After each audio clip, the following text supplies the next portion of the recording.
the book titled DUI Jury Trial, which is a true story of a DUI case that he defended. The accused was an Illinois truck driver arrested for driving under the influence of alcohol. This book contains facts about the case from the date of the arrest up to the jury's verdict, and this nonfiction novel also includes the transcripts from the jury trial itself. The book DUI Jury Trial is now available on Amazon.com and BarnesandNoble.com.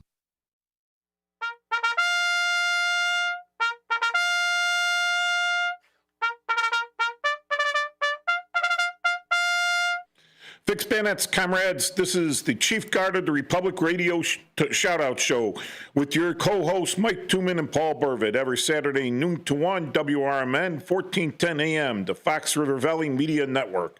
We are streaming live on WRMN1410.com. The studio number here is 847-931-1410. You could text us at 505-926-1410 or hit us up in the comments on the YouTube live channel, WRMN1410.com. And a real quick shout out, the inaugural John W. Davis Jr. Memorial Outing, Sunday, July 20th. This is up north in Lake County. It's to benefit the Lake County Honor Flight for all those veterans that they actually give them free flights out to Washington, D.C.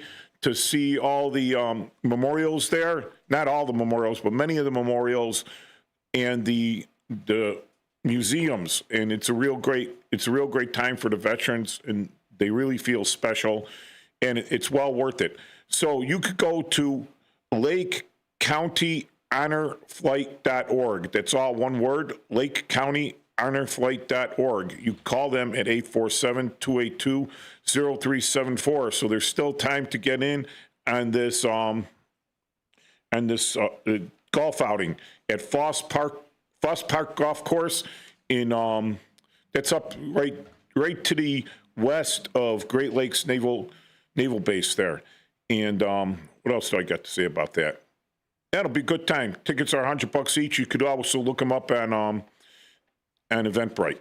All right, so I got that shout out there. And like everything, if you're a veterans organization, you want to talk about your organization, give a call in, 847-931-1410. So Paul, how you doing this week? Good. How are you? I'm doing okay. I've been kind of excited over this. I think it's a good topic. And again, we do most of our topics are relevant and contemporary. That's good. Relevant. I'm not very good at words because I'm on the radio, so I'm no good at words. But they are relative and contemporary. And one of the big screaming things with our friends out there in the legacy media is that they ICE, our good friends at the Immigration and Customs Enforcement Agency, have been having a very difficult time in some of the bigger cities and along the border. For some reason, there are people that are not happy with the policies of enforcing the laws to return people to the countries where they came from so they could apply to be here legitimately. And so ICE has been targeted by doxing. And doxing is where you take a person and you publicize on the internet or anywhere else any personal information you get about them. Sometimes they even publish the names of the children and where the children go to school, which is really terrible. But this has been done. So now the ICE agents are out there wearing masks to mask their identity, to cover their identity, because they are afraid of retribution. The people that they're enforcing the laws on have little to nothing to lose, but they have a lot to lose. And so in order to enforce these laws, they have to protect themselves. Otherwise, you'd really have a hard time getting good people to do these jobs. What do you think, Paul? Can we just take a little bit of an offshoot here? Okay. I have a personal experience with this. years ago, I switched from the Attorney General's office to the state's attorney's office. And there was what we used to call gypsy people. Oh, God, the gypsies, yes. In burglaries, okay? I think they prefer to be called the Romani. Well, I'll call them gypsies because that's how I knew them as. And I transferred over and I inherited a case by a guy I think you knew. He was an excellent detective. It was he was up in Area 5, and he also taught at Lewis University, Eddie Mack. And what happened was he caught a burglar through touching a woman's cash box, okay? And the burglar took him a while to get him. And he was going to be indicted on something else. So I went to court and I handled, well, my boss did. She handled the bond hearing, and she didn't get a high enough bond. And this was on around December the 8th. And it was a couple of days past my cousin's birthday, and we went to my cousin's house. And we came home, and my phone rang. And it said they were from Nicor Gas, and they wanted that my house had a gas leak. Well, I'm not stupid, you know. So I look outside, and I go, well, I don't see anybody. So I called Nicor Gas, right? And they said, well, hey, you know, if you've told your gas leak, you have to get. I said, no, I don't think you understand. I said, somebody's trying to get me out of the house, right? So anyway, I called my town police, and you know, they sent somebody out, and I got my mother and father up, and my mother. I said, the police are coming. My mother looked out the front door. She said the police were here. Well, I go out. It wasn't the police, okay? It was these gypsy Romanis. And they threw a bottle of acid at me, okay? It didn't hit me. Now, the police were coming, and they chased them. And, you know, we figured out who it was, and it took me 2 years to get them, okay? But they targeted me because I went to court and said that, you know, this guy was being superseded on an indictment, and we were asking no bail. So that is a very real danger to people. And anybody who's involved in doxing should go to prison. To first of all, that's terrorism at the most basic level. It's trying to, and you don't want to know something? I had to get subpoenas for my own phone records to prove that it was this group of gypsies or Romani people that did this. And you know, it's anybody who's involved in doxing, whether they're a college student or a do-gooder, anybody that does that is committing a terrorist act, and they should be in prison, and they should get a sentence comparable to about 20 years. All right, Paul. That is a real danger. All right, so that doesn't happen. Right now, like doxing and swatting is, at the worst they can do in the state of Illinois, is a class 4 felony. And that's if you prove disorderly conduct, intent to transmit to the police a false, a false alarm. All right. But the doxing there comes into now where you have, it's civil liabilities now in Illinois. It's only civil. It's not criminal. And I absolutely agree with you. This is bad. It's very bad. All right. And I think there should be stronger criminal things against it. When you said do-gooders, I have to disagree with that. Anyone that does this is not a do-gooder. They are a sociopath. That's a sociopath. That's not a do-gooder. They're a sociopath.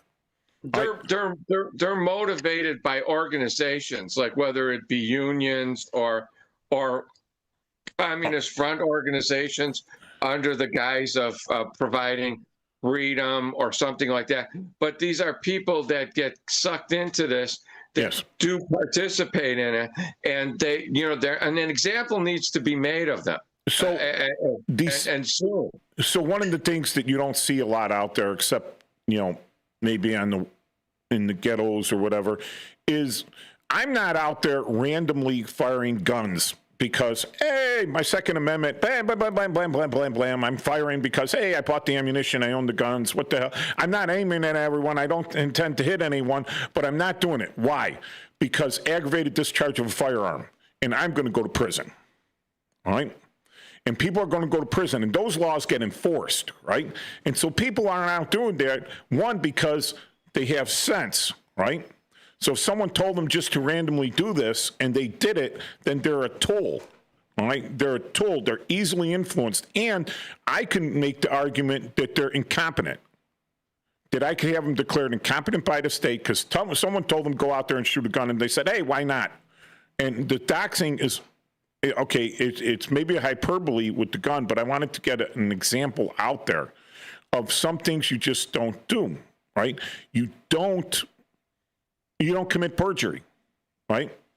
Because if you're caught committing perjury, there's going to be consequences for that action because they don't want that, because that destroys the trust in our court systems, in our jurisprudence, and our laws, and our courts, and what keeps a fair society safe out there.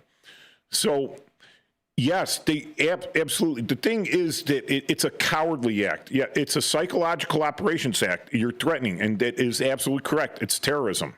It's terrorism on a basic level. You don't have the guts to go to court and to say that police officer is lying, that's not what happened, and to prove it, right? You don't, because you don't have any proof. You're guilty. You have. Yeah, we got a caller in here. Let's take the caller before I really go off the deep end here. Hi, Mike. I'm Larry Nazemik, chairman of the Coalition of Veterans Organizations. Hi, Larry.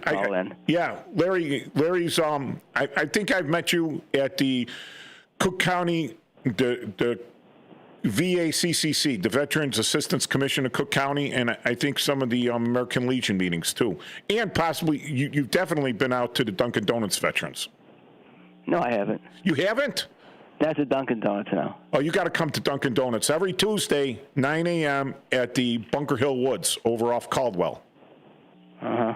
Okay. Yeah, no, you would meet a lot of like-minded people. And what's your organization again, Larry? Coalition of Veterans Organizations. All right, so he's got the Coalition of Veterans Organizations. It's like $10 for membership there, right? Well, $10 if you want to join as an individual. An organization like not the whole American Legion, but I'm like an American Legion post, the VFW post. They can, or any other organization can join for $50, and they'll have one person will be like their representative. Okay, so what do you guys do for, what in addition do you do for the veterans that maybe the VFW or the Legion isn't that great at? Well, we speak louder and we join together and speak with one loud voice. That's what it amounts to. The way it was founded, there were several individuals highly motivated, and they realized that we're fighting for the same thing, but we need to join together and fight together. And like some American Legion posts, you'll have good contact probably with the congressman for your particular area, but we can have contact with all the congressmen. You know, you call some congressional office and you say that, well, I'm with Coalition of Veterans Organizations, I'd like to speak with your staffer who handles veterans issues, then you got a better chance than if you just call as an individual and they say, well, thank you for your sharing your opinion with us. I'll be sure to tell the congressman you called, and click. All right, that's great. And I saw you got an excellent website. What's your website address? coalitionofvets.org. Okay. Coalitionofvets.org. Nice.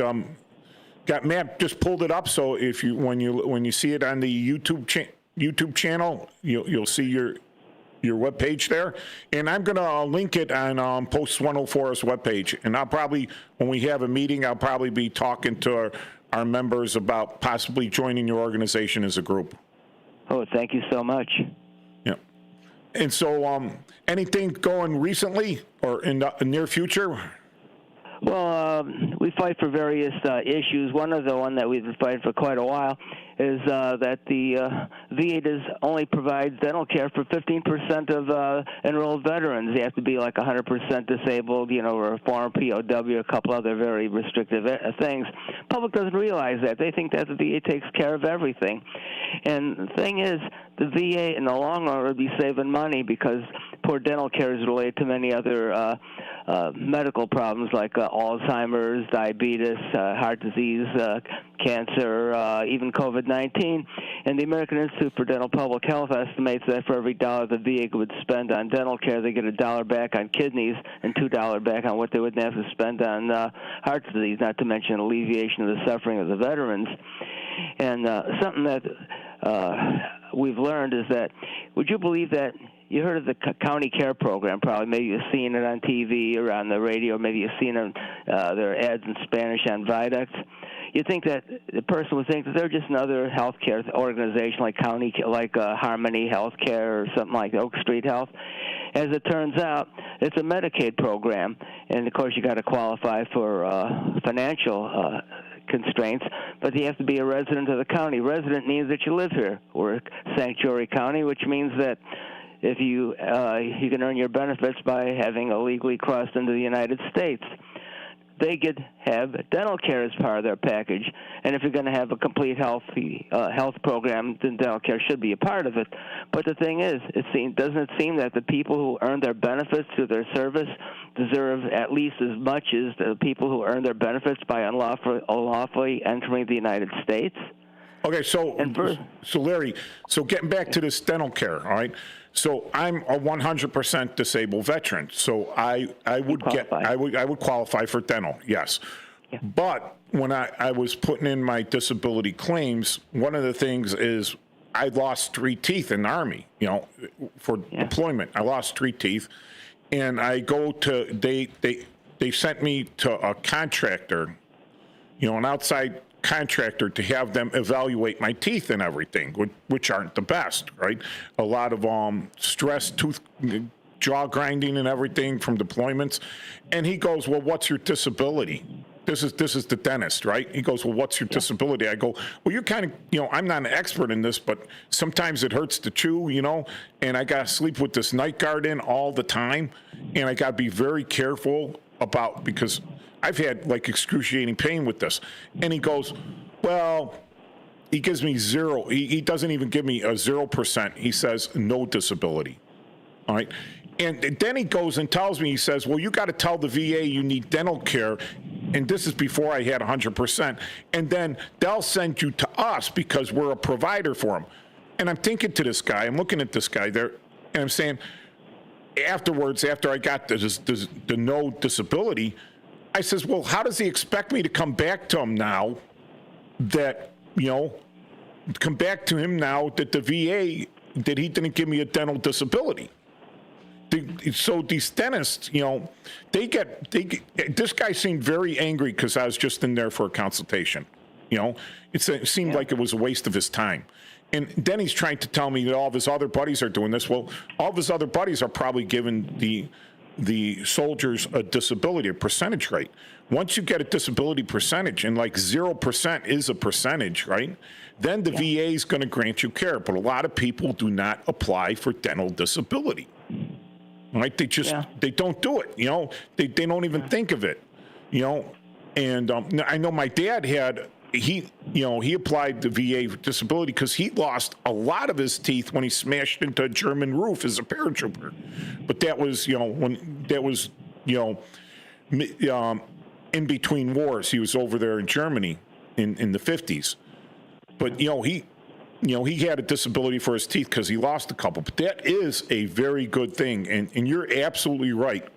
And when I was down at the Cook County Board, when they're determining how much they're going to budget for the VA CCC, I says, listen, the more VSO, veteran service officers, we get out there to help our guys apply for disability, the more veterans we take out of the county health system and put into the VA system, right? And that saves money for the county.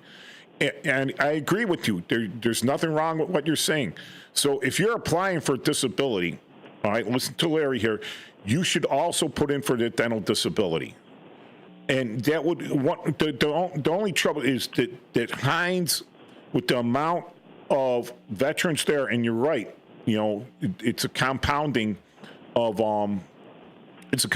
problems. So these guys get older, they have less dental hygiene, which leads to other problems, and now they're on a waiting list because they used to have a larger dental facility at Hines because they had they partnered with the Loyola Dental School.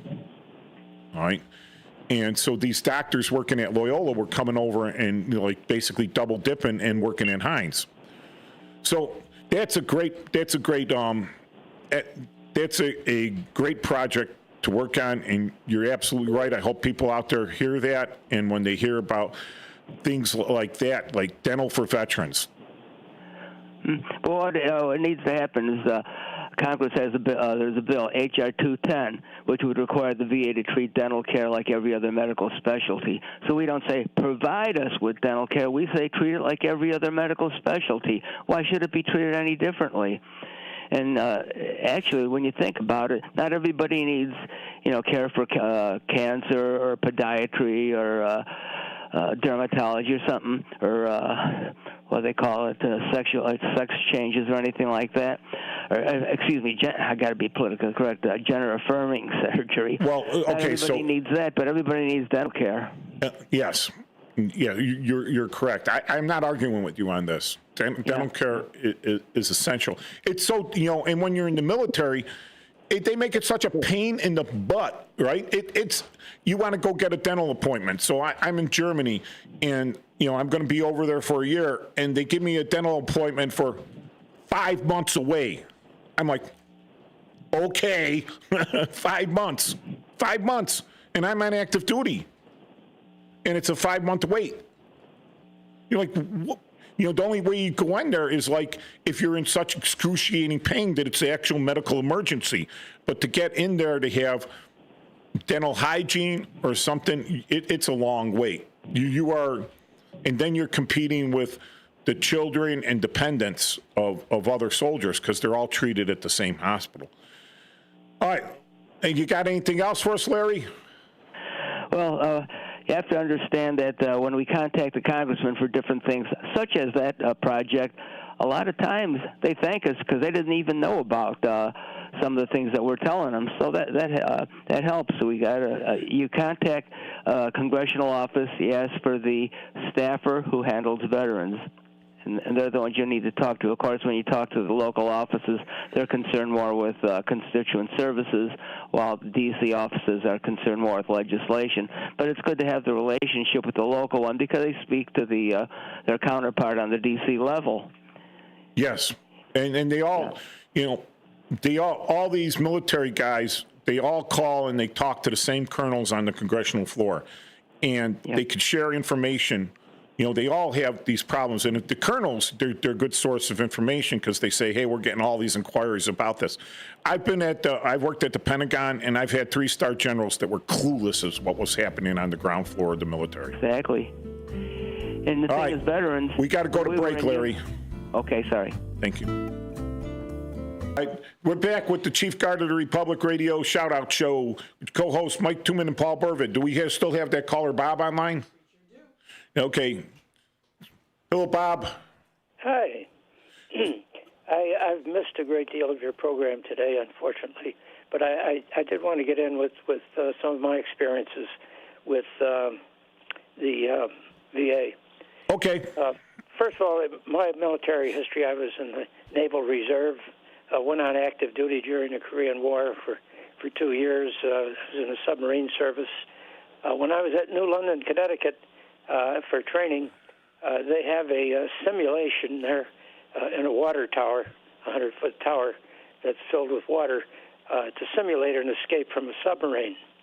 And to do that, you're at the bottom of this tower inside of a chamber. They build up the pressure in the chamber to be the equivalent of water pressure at 200 feet.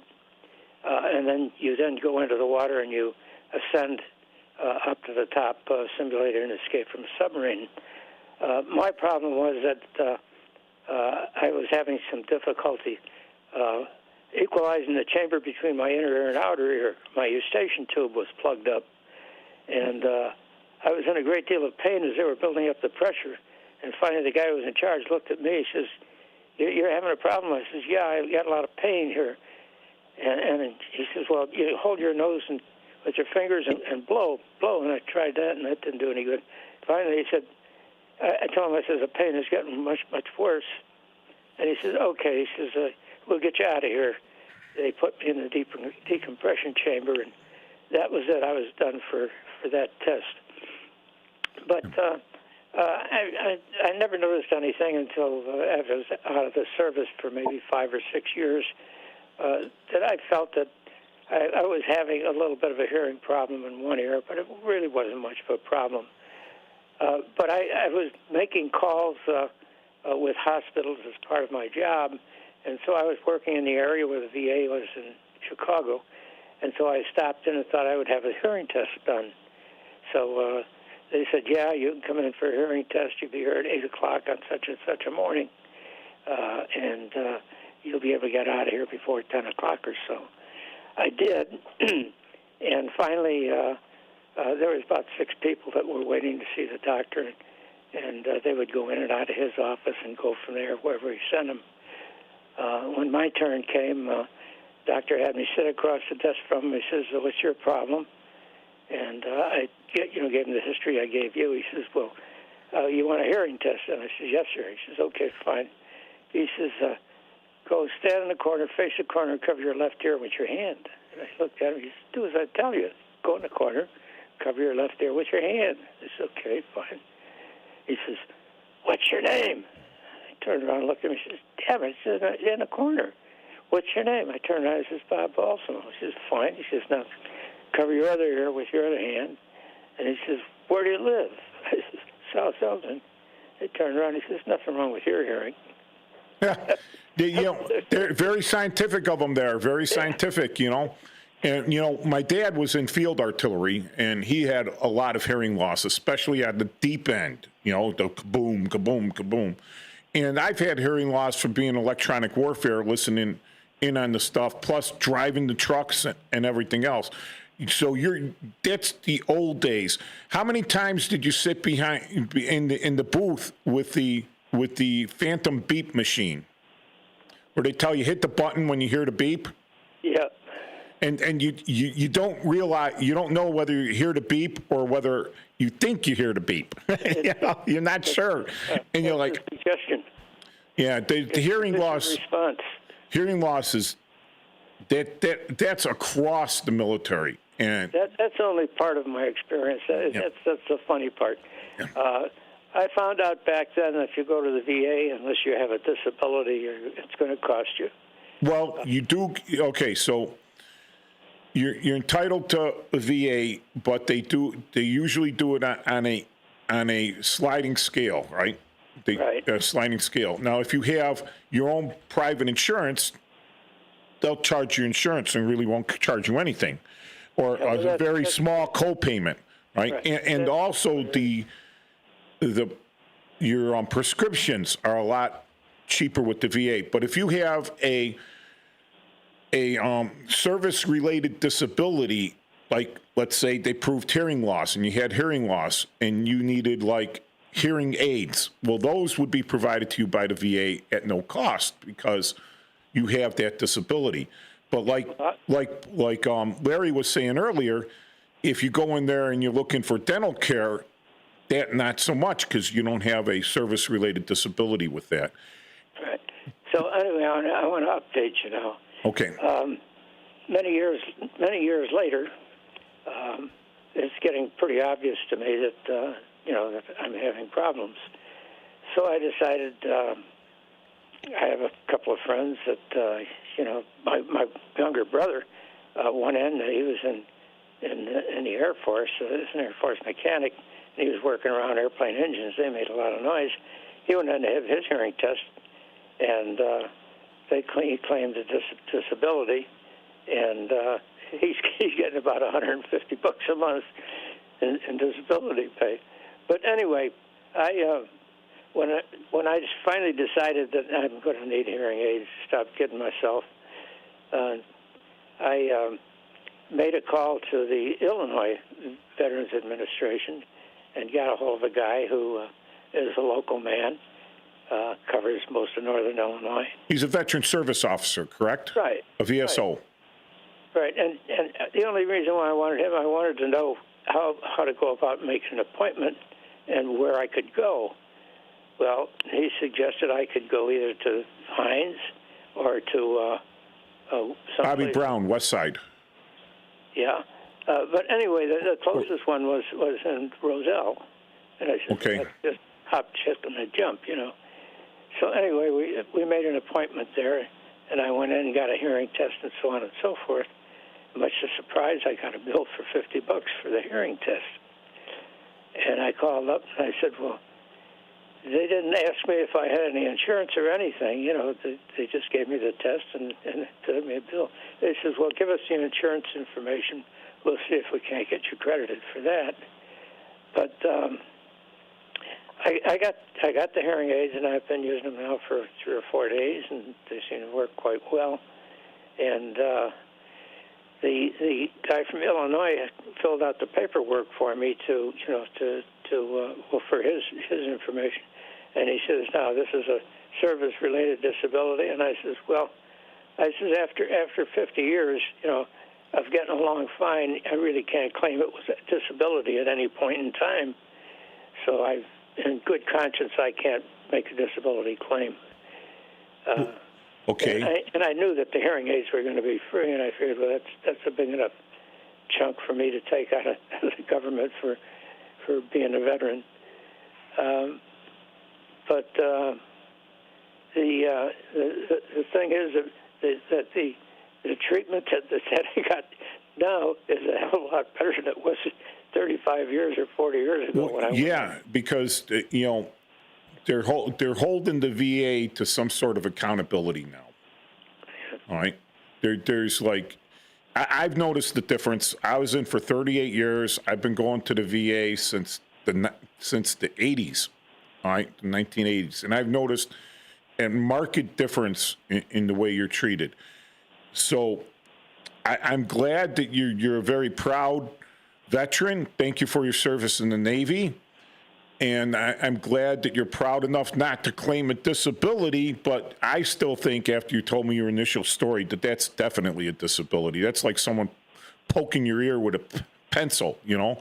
Like in combat, someone pokes your ear with a pencil, and that would be combat-related disability. But what you did was for training and was, you know, for the military.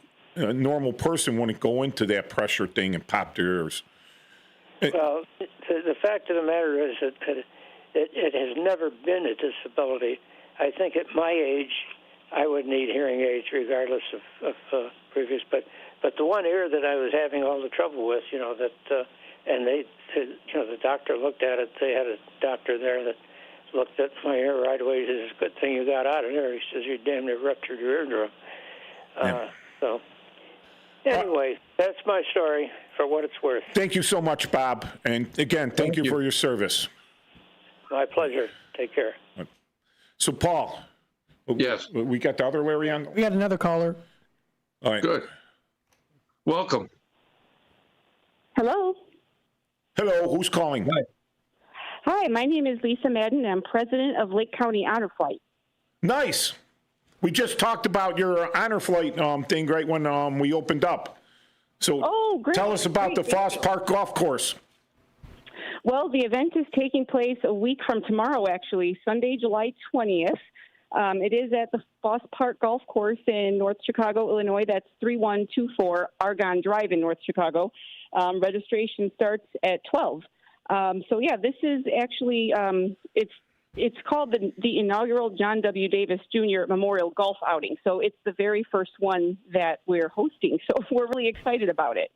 Yeah, we got a guy that comes down to our Dunkin' Donuts veterans over in Niles. Well, we're meeting at the Bunker Hill Woods, and he's very big with the Lake County Honor Flight people. He's always pushing your fundraisers. So I says, hey, I'll put it up on the show. Thank you so much. Yeah, several of the guys from the Dunkin' Donuts group have been on our flights. So yeah, we love them. I go down there for their events whenever we can.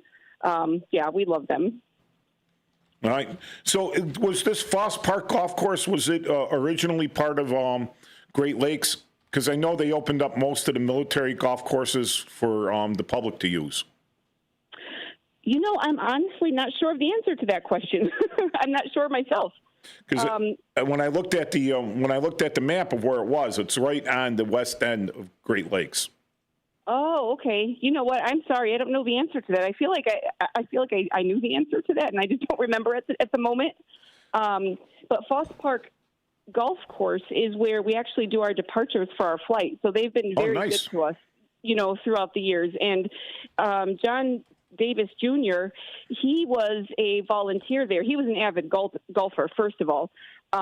So, he's very near and dear to the Foss Park family. He was also a Vietnam veteran. He was in the Navy, and he lived in the area. He worked at the VA after getting out of the military after the Navy. So he's very near and dear to that area, and he actually passed away 3 years ago. And his wife is one of our dearest volunteers and supporters, and so she's working closely with us on this too. So yeah, we appreciate your support. It being our first event, we're really hoping for a success. We have some fun things planned. We've got raffles, silent auctions, and it'll just be a fun event all around.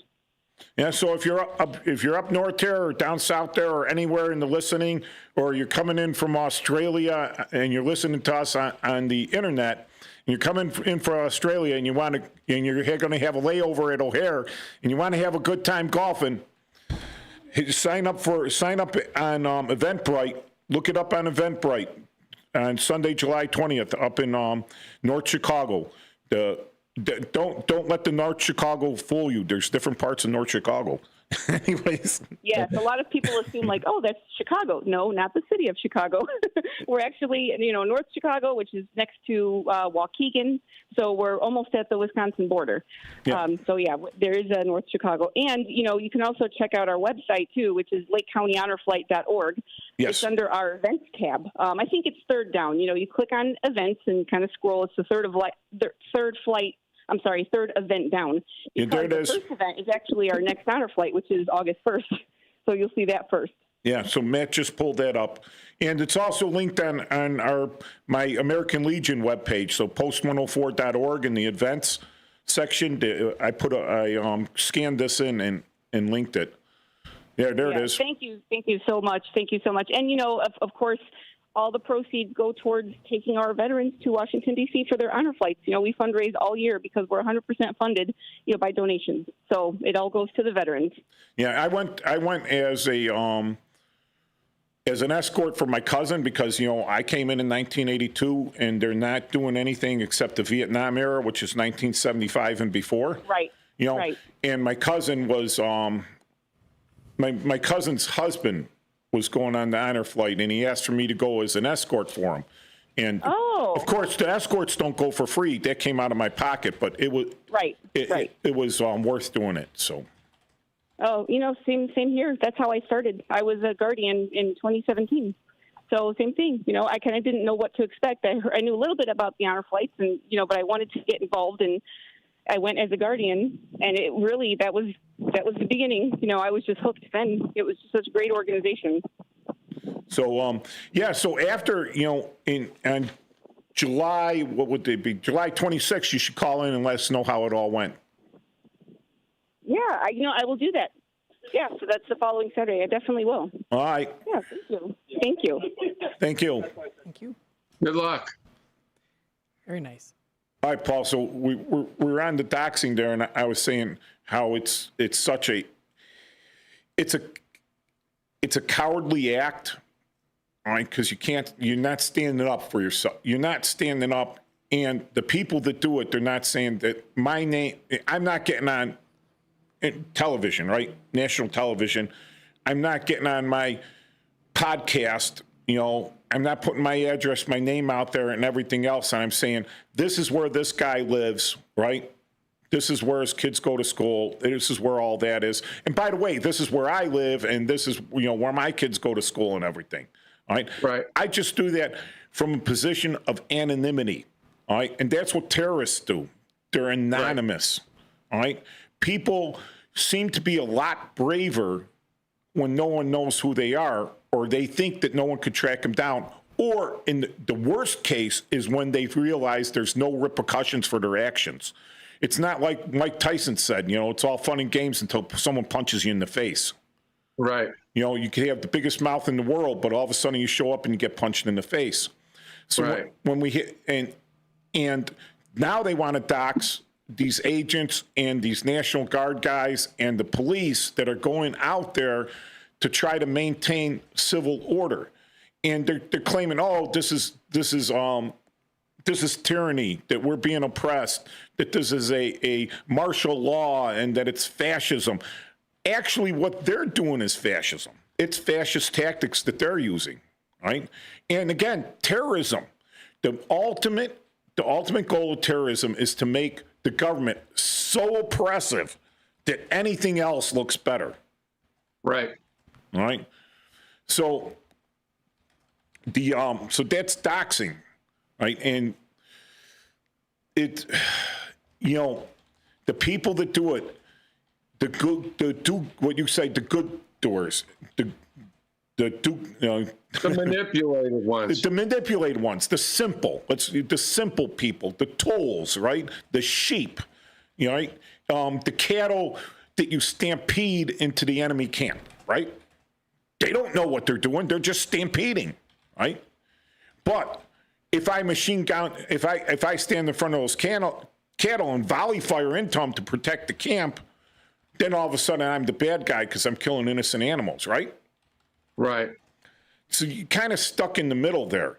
And that's, having been a police officer and you being law enforcement, their prosecutor, that's the worst part of it, is you're stuck on both ends. You do your job and you're getting punished by the bad people. You don't do your job, you're letting the bad people punish everyone else, or you're getting punished by the people that employ you. You're stuck on both ends. You can't win for losing. Yeah. And so who's going to do that for minimum wage? All right? Yeah. Now, what has to be done with this, I believe it, is that society polices itself. And what happens with society is only what society accepts. All right? What society and whatever community accepts. I was, my first daughter, right? I'm walking her down the street, and this is in Brighton Park, and she's in a stroller, and she hated wearing hats. She hated wearing hats. She's constantly pulling off her hat, and all the old Polish ladies are practically ripping me to shreds because my child isn't wearing a hat. And it was that's community policing, right? Where society maintains itself right there. You don't see that now. If a lady shouted at someone, get a hat on that kid, they either ignore her or they go after her or they scream at her, chase her away and everything. When people have become isolated because they're afraid of the screaming meanies. All right? I think that's a good term for them. They're screaming meanies. All right? The people out there that just scream and attack and yell, and they have no solution for everything. And you're always the bad guy, and they're always the victim, and they're always the good guy. Until you take a person and you say, hey, we're locking you up for assault on that old lady. All she did is say, put a hat on your kid, and you went screaming at her and you made her afraid. That's assault. You made her think she was going to get hit or something. And we start locking up people for treating other citizens like that, then they'll stop doing it. But the police can lock them up all day, but if the judges release them, or if the juries find them not guilty, because they're like, well, that doesn't really seem like a crime to me, or that's not really a victimization. There's no real victim. Let these guys go. Word gets around. There's nothing but an inconvenience for these people, and they continue to do it until it gets worse. Then other people see it. They get on the bandwagon. Well, there's a thing out in Elk Grove Village, I think, out in the western suburbs there. A bunch of kids got on e-bikes and blocked the entire road and would just ride with impunity. with impunity, going through red lights, everything with impunity. All right. And nothing, it went on the news. I wonder how many of these kids got arrested or how many of the parents received tickets for these kids. So unless the families and people put a stop to it or demand that these judges or the jury, what about doxing the jury? These people the juries get afraid that if they find the person guilty, right, or they find the person innocent, that one side or the other is going to come out and say, hey, this is where these people live. All right, so we ready to go to break? Oh, not yet. We got 2 minutes. 2 minutes. And that happened with the Supreme Court even before the decision came out. Right? They were at the Supreme Court guy's house. How many people went to jail for that? Nobody. Not one person. Nope. So if you could get away with screaming at a Supreme Court judge when he's off duty at his home, before a decision has even been made officially, right? Someone leaked that, right? Officially, this decision's made. If you get away with that, what's to prevent you from doing that to some old lady that got called for jury duty? Nothing. The person that does it, the Supreme Court judge, those people, they should be in prison. They put J6ers in prison. Those people should be in prison because they knew what they were doing was wrong. Because if the Supreme Court judge showed up, let's say he picked out one person, he goes, hey, I know where that guy lives, right? And then he calls all of his relatives and all of his friends, and they all show up at this guy's house where he's got his 3-year-old kid, and he's got his wife there, and he has a job in retail or something, and they show up at his job and they show up at his house and they start protesting him, how would he feel? He would demand justice. I'm a private citizen. Why can you do that to me? There is a difference between public service, but you shouldn't be a target as a public servant. You shouldn't be a target of the mob mentality. And when we come back for the second half of the show, I think we're going to call about something else, which is even more dangerous than doxing. It's called swatting. Asks to protect their identity. It's pretty serious. And if you don't think they don't have intelligence services that have told them that they're at risk, that there are credible threats, man shoots a gun at the ICE agents. Okay, they get him and they send him to federal prison, U.S. federal prison. Why is he okay with going to U.S. federal prison and not just going back to his home country? Because it's better here than at his home country. It's better in federal prison here. Yeah. If we deport him, he's going back to Venezuela or wherever where he is. He was told, if you come back, we are throwing you in prison, because they released a lot of the prisoners there. So now he has nothing to lose. When you know you're dealing with someone with nothing to lose, you really have to be careful. You really have to be careful. And this guy could be dumb as a bag of hammers shooting at the police and everything, but he doesn't need to be smart, because there's our own people out there that don't believe that our law enforcement officers on the ground level, all right, where the boots hit the ground, are doing the right thing. They're enforcing the laws. They're not doing anything else but enforcing the laws that are on the books, all right? So the people that are defending the lawbreakers and fighting the law enforcement, those are the people you got to look out for. Those are your enemies, all right? Anyone that says this is fascism, it's not. It's not even close. The tactics of the other side right now in the law enforcement debate, those are fascist tactics. Right? And they scream at the police because everyone assumes that the police are a fascist organization. And people don't even know what fascist means. Fascist is where the state has control of they don't have, like communism, where a state has control of all the production means. fascism, the state has control of the people that control the private means. So there's like capitalist, and then they control everything else. Like, this is the type of car you're going to make. You can make a profit over it, but we're going to tell you how to make that. And they're this reminds me exactly what you're saying, and it's kind of sad because we haven't learned this in like 107 years. The tactics that these people are using are the same tactics that people used in the October and November Revolution of 1917, and they're getting a playbook from their spiritual leader Lenin and Marx, and they're using. Let's not forget Trotsky. That's right, and who got a headache in Cuba? No, Mexico City. The famous dance in the 1920s was the Fox-Trotsky. Remember that, but they're taking a playbook that's about 107 years old, and the sad thing is our people are not smart enough to see that. They're worse than sheep because they're actually. They're not suffering like they were.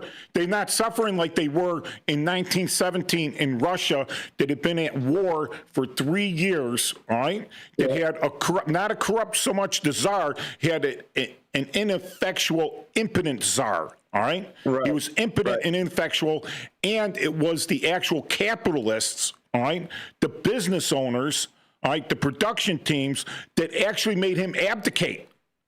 And they thought with their money and their power, because they weren't really. They would placate the enemy, and it was the opposite. That they would elect themselves into power in the Duma, all right? Right.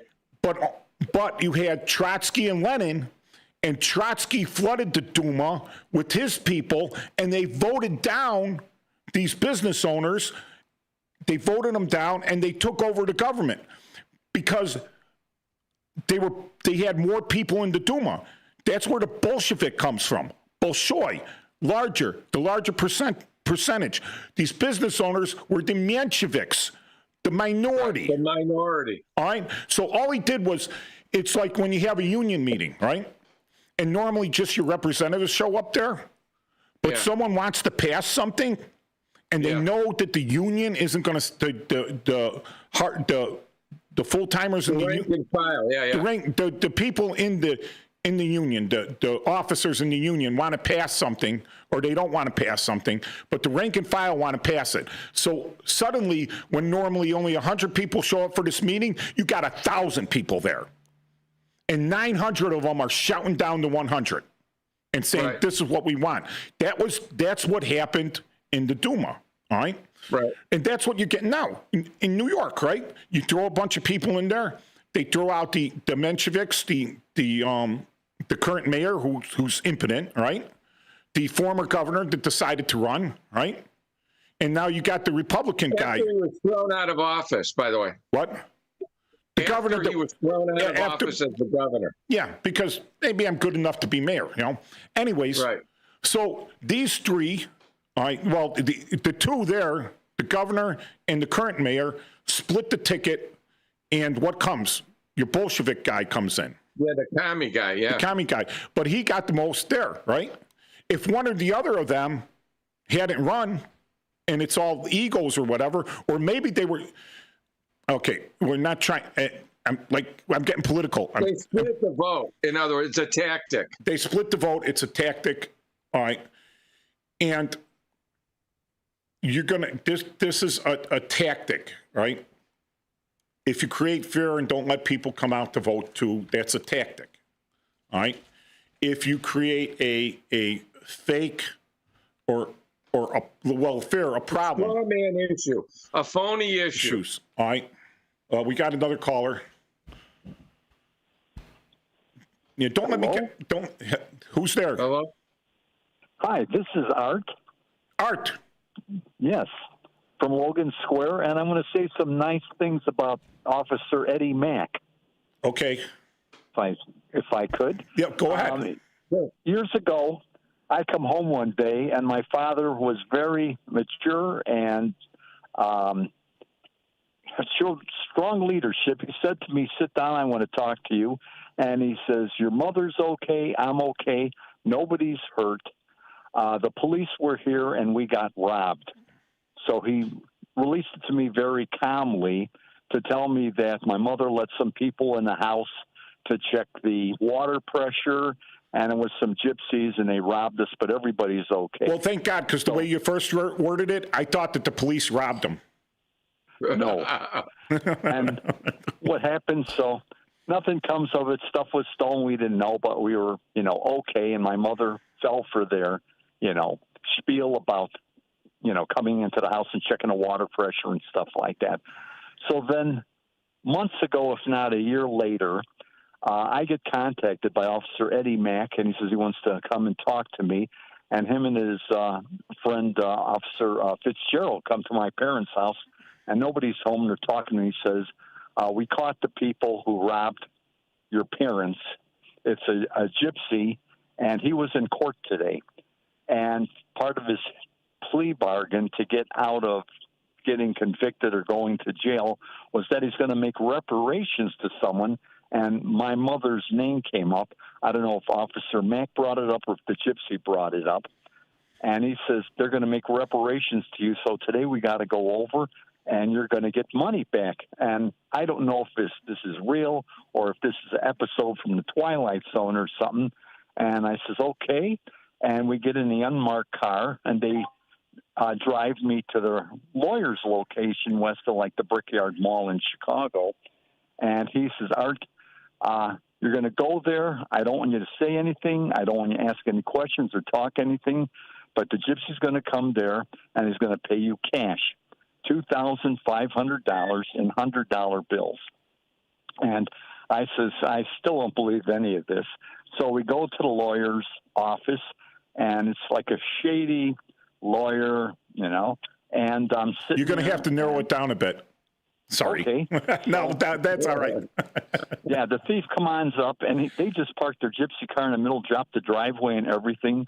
They had a fancy pimped out car, and the mother had all her regalia on with jewelry and everything. And the guy comes up, he's just T-shirt and blue jeans, and they're talking business, and he counts out $2,500 bills, and I have to write a receipt. And the cop told me, "Don't jump them and beat them up or anything like that." And they're talking business that, that they got a warrant out for his arrest, that he robbed this other woman. And the gypsy's saying, no, that's me. That's cousin, what's his name's location. That's his area. It's not me. He says, "No, she identified you. They're looking for you." He says, "I got to go talk to her." He says, "No, don't go by her house. They got a warrant for arrest. She's got a concealed carry. She can shoot you. Don't go there." He says, "Well, I didn't do it. That was cousin who did it, not me. I want to explain to her." He says, No, forget about it. So they're talking business. And then I got the money. I don't say anything. And we leave, and the cops drive me home. And I'm saying, well, I got cash on me. What's going to happen with this, And so I say to the cops, I says, "Listen, should I, thank you so much for helping me. Can I give you a donation or something or this and that?" And Eddie Mack says to me, says, "Art, the only thing I want you to do is I want you to give your mother a dozen roses, from me, and that'll be it. That's the only thing I want." And, I got all the money, and they dropped me off, and I got my mother the roses. And it's just honesty and altruism that Eddie Mack and Fitzgerald did this for us, and so got this money back. So I'd love to talk to him again if I could reach him again, like your first caller. Yeah. Those guys were they were very famous as that was their expertise, working with the Romani people. They knew everything about them. They had personal relationships. It's like they would talk to the king of the gypsies, right? They would go right to him and say, "Listen, this is a problem. These are very old people on a limited." They had a personal relationship, a respect of this guy, and they had stuff that they can use to leverage him. All right, and it's a give and take at a certain point. That's what made them very good detectives, because they knew to give and take, right? They knew these people. They had order of battle on them. They knew everyone. And like you said, that's a different guy's territory. Well, this guy, he's more concerned with telling this lady it wasn't him than he is with telling his cousin that he's poaching in his territory. So so there is those Fitzgerald and Mac, very famous on the police department, very well known. And I'll tell you what, one thing about the Romani is that these two guys were their ultimate nightmare. They would never do anything against them because they were terrified of them. Absolutely terrified. So, I mean, it scares me because every time I had a case, even slightly involving the Romani people, a giant cloud came over my head. A giant cloud was just over my head, and spooky, and everything until I closed that case. Once I closed that case, everything became normal again. So, the history of them is that this is their reason for being allowed to steal. It's their culture, all right? And they've talked it into them, and now they're a Christian people. And when at the crucifixion, the legend is that there was a fourth nail that they were going to drive into Christ's forehead. And one of the Romani, the gypsies come from Egyptian, all right? So they're Egyptians, but they went into Eastern Europe, Romania. And Romania is from the Romans and everything. So there's a whole mix up there. But the Egyptians, all right? So because they stole this nail, all right? And the nail wasn't driven into Christ's forehead, that God gave them, this is carte blanche to steal. All right, not to kill, not to murder, none of that stuff, but to steal. So they had, that wasn't one of the commandments that they had to follow anymore. So they used that as to justify their behavior. But that has been around for almost 2,000 years, that behavior, and it's just become cultural, and it's become organized. Right. Yes. And some things they tell you, as a police officer, you go, wait a second, this is gypsy business. Why are the police involved? I goes, because your other gypsies got us involved. You think I want to be involved in this? Missing person, someone stole someone's dowry or something like that. And when they're not, when they weren't getting what they thought they deserved from their own people, that's when they came out of the woodwork and talked to the police and made it into a police case. And I wish is anybody in contact with Officer Eddie Mack? Ed died a few years ago. Yeah. I'm sorry to hear, but I got to commend him. Great guy. Yeah, he was. Does he still have? He was a wonderful guy, and he was also a professor at Lewis, and I taught a lot of classes for him, and I worked a lot of cases with him, and Eddie was a wonderful guy. Didn't Fitzgerald have like he had a television show for a while on how not to get ripped off, right? Yeah, Rob. Yeah. Not getting scammed. The big mustache. Yeah. And those guys they're legends on the job. Not the guys going out and shooting and everything else, not these Law and Order, shooting and desperados and everything. But when it came to crime, like organized crime like that, these guys were legends. Yeah, they were great guys and totally honest. And I was so grateful to know we had such good police enforcement and get some justice and stuff like that with good people watching over us. I'm wondering if they'd be able to do the same level of work and competency under the current regimes. All right. They were truly old-time policemen, and they knew their stuff, and you knew enough about them to let them do what they had to do, and sadly that's missing in today's day. Yeah, now all they'd have to, if they were on some guy's trail for, let's say they had a pattern of garage burglaries, right? And they knew the guy that was doing these garage burglaries, and they were on his trail, and the guy heard that someone was looking for him, and he calls his alderman and complains, "Oh, my police are harassing me." Alderman calls the area commander, and the area commander comes and says, "Listen, lay off of this guy," because the area commander doesn't want to hear from the alderman. You're doing your job, right? But someone calls and complains on you because you're doing your job, and then they tell you find some other means, but you're doing your job. So, do we have that level now? I don't think so. I think it's throw the paper at them because no one's going out there. No one's extending because, and it's the same thing. You're wearing a mask because I'm an ICE agent, and I have to arrest all these no good nicks, right? That are such good, hardworking citizens that they're going to fire a gun at me, right? And I'm not wearing a mask and I'm sitting at home, but I'm sitting at home comfortably because I got 4 U.S. Marshals in front of my house protecting me. No, but that's not going to happen, right?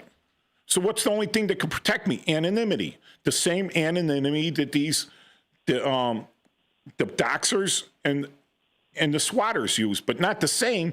I'm just wearing a mask, all right? I'm not intentionally going out there and taking these people and publicize them all over the internet. I'm just going out and doing the job, what I was told to enforce the laws, the best of my ability. I was sworn in to do that. I'm taking the man's coin to do that, and I'm doing it with integrity. I'm not going overboard, off the way. I'm not going over the rails and using illegal means to get the job done, which would be a lot easier. But they're trying to threaten me down from doing the job because they have no legitimacy. There's no legitimate reason for them to be out there protesting. There's no legitimate reason for them to be blockading me. This story came out, like I said, on the news, and we talked about this, Paul, in one of our previous shows. We talked about the new slavery on the streets. All right, so they go to a pot farm in California where it's legal. It's not nationally legal, but it's legal in California. All right, so the pot farm is there.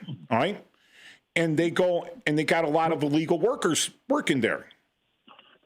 All right, and they go in there and they find like 10 kids, right, all unaccompanied minors, illegal aliens. No one knows who they belong to. I guarantee you there's 10 guys there that had them and brought them to work with them and were collecting wages for those kids. Those were their slaves.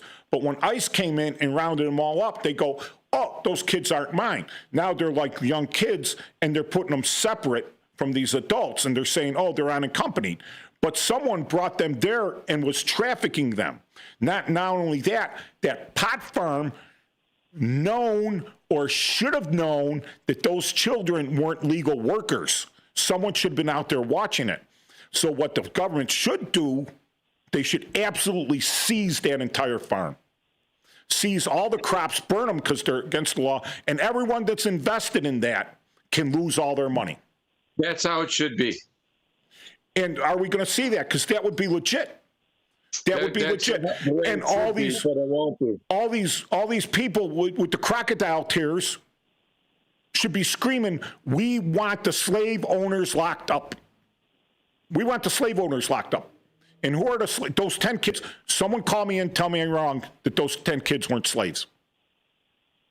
Because I want to see where their 401ks are and where their W-2s are and how much Social Security they paid into.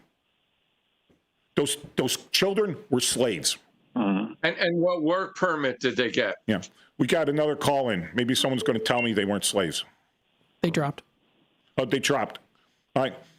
We talked about that, right? So what I want to see is this is a legit doxing here, right? This is the corporation that owned that pot farm. Here are the people that are the officers of that corporation. All right? And here are the indictments against those officers because they knew or should have known. There's no excuse. There's no side. I didn't know. Well, then you're incompetent. You shouldn't have been the CEO. You shouldn't have been an officer of this, right?